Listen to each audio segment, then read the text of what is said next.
appliquée pour le traitement de ces arriérés de salaire.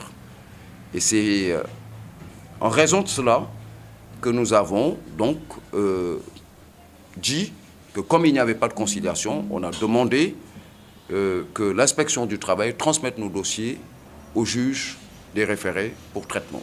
L'inspection, je le rappelle, a un rôle conciliateur. Elle n'a pas de rôle coercitif. D'accord? Mais nous avons tout de même noté des lenteurs dans la transmission du PV de non-conciliation au juge.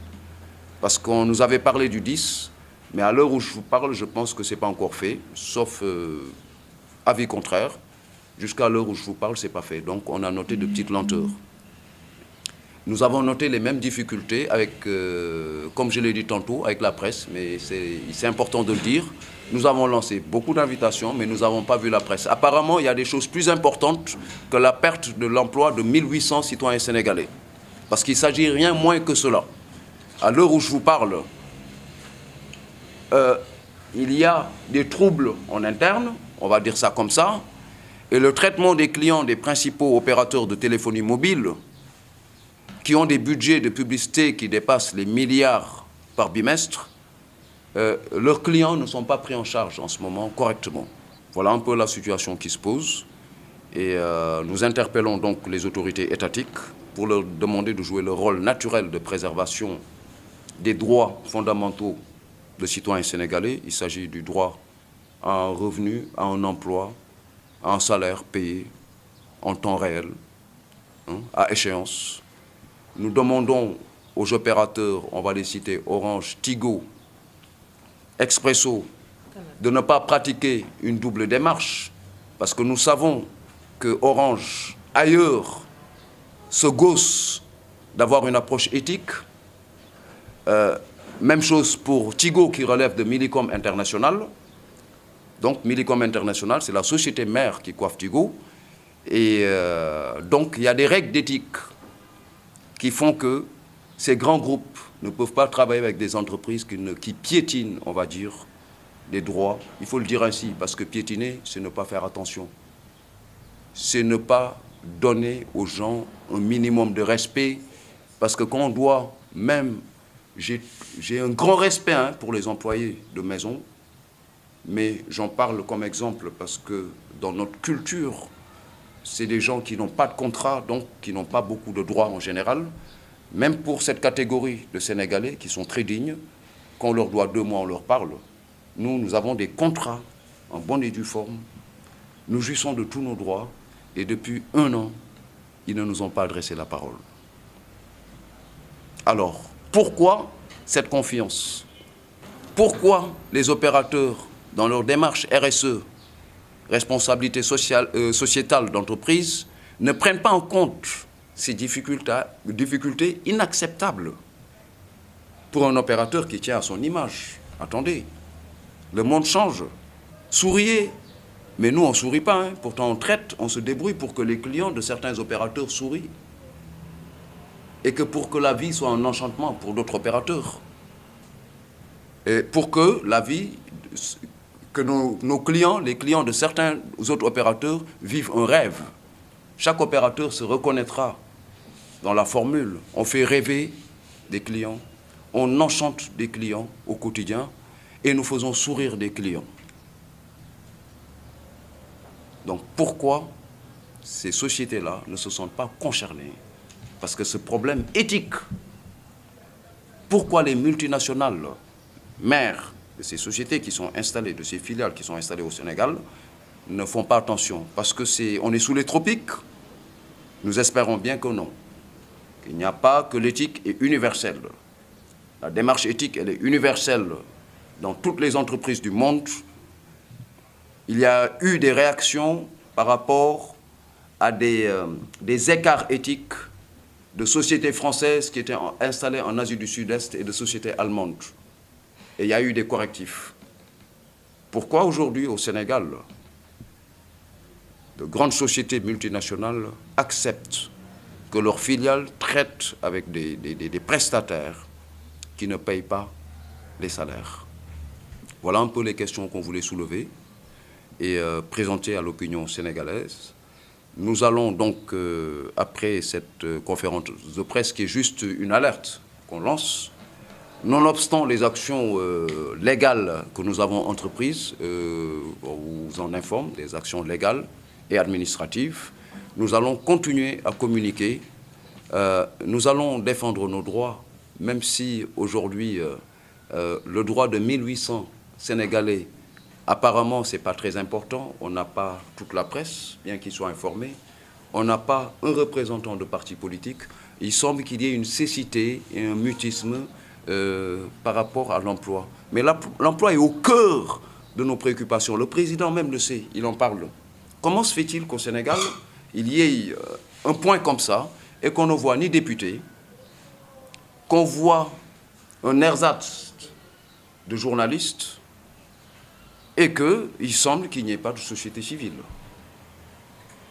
De toute façon, nous ferons notre communication et que ces gens qui sont en face de nous, qui pensent qu'il ne s'agit que d'une revendication de plus, d'une entreprise en défaillance, qu'ils sachent qu'ils se trompent.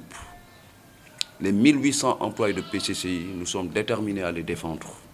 Nous les défendrons jusque devant le bon Dieu s'il le faut, et que les gens en face qui pensent que c'est juste une vague qui va passer se détrompent. Parce que nous avons la détermination pour 200 millions de Sénégalais. Nous rentrerons dans nos droits, nous ferons tout ce qu'il faudra et nous ne lâcherons pas.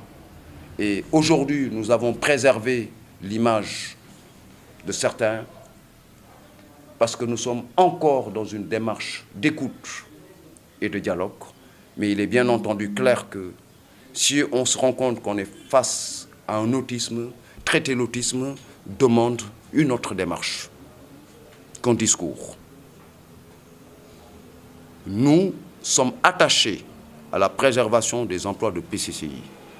C'est pourquoi ce mouvement qu'il y a eu hier, cette flambée épidermique qui a fait que les conseillers ont arrêté de travailler, on s'est rapproché de ces personnes pour leur demander de discuter avec nous pour éviter de tuer les emplois au détriment de quelques mois de salaire.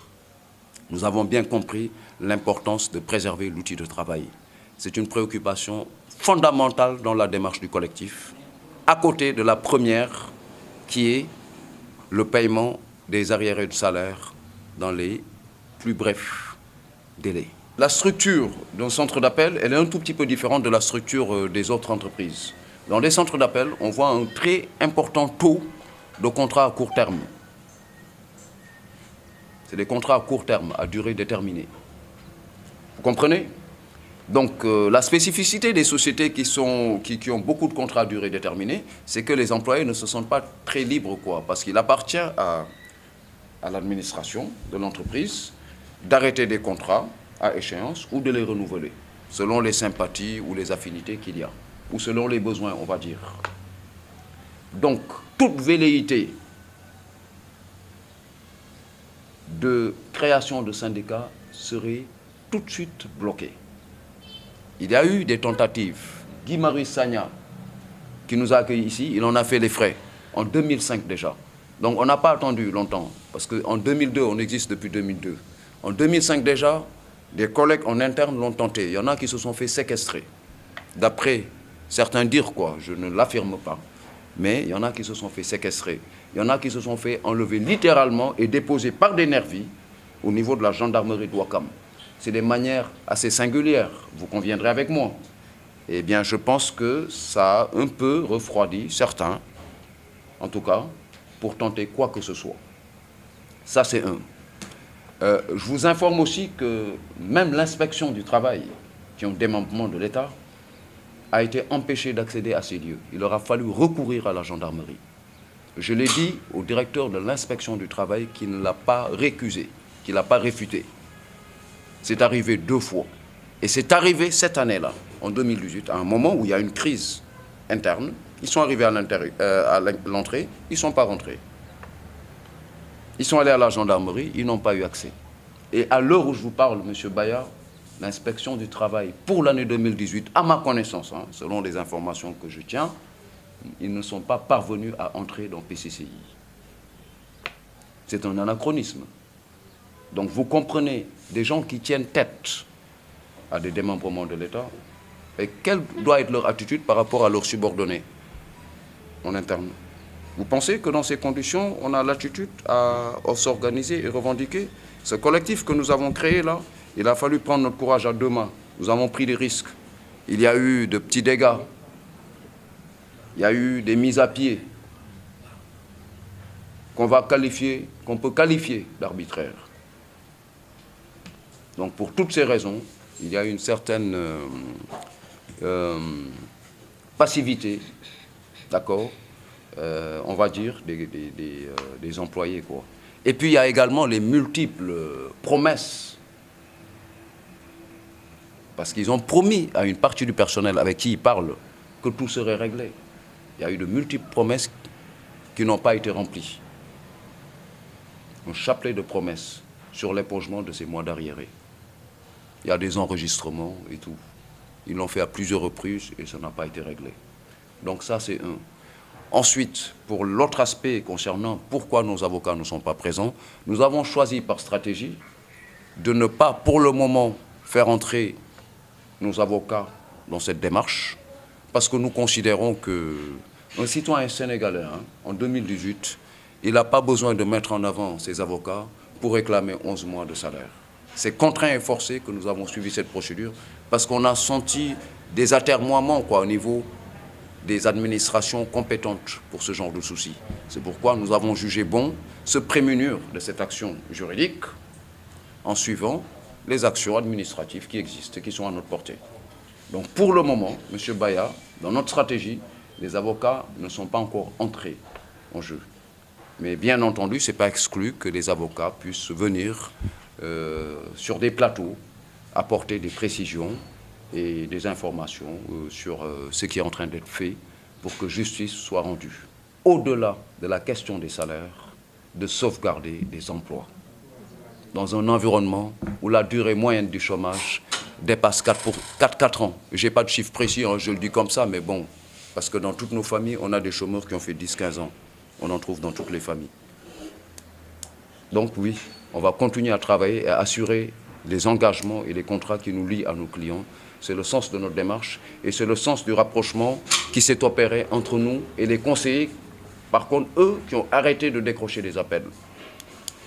Aujourd'hui, nous sommes en train d'étudier avec nos collègues conseillers les moyens de relancer cette machine pour que survivent nos emplois au-delà de la question des salaires, qui est très douloureuse, il est vrai, mais qui n'est pas essentielle. Parce que quand il n'y a plus d'emploi, il n'y a plus du tout de salaire. C'est mécanique.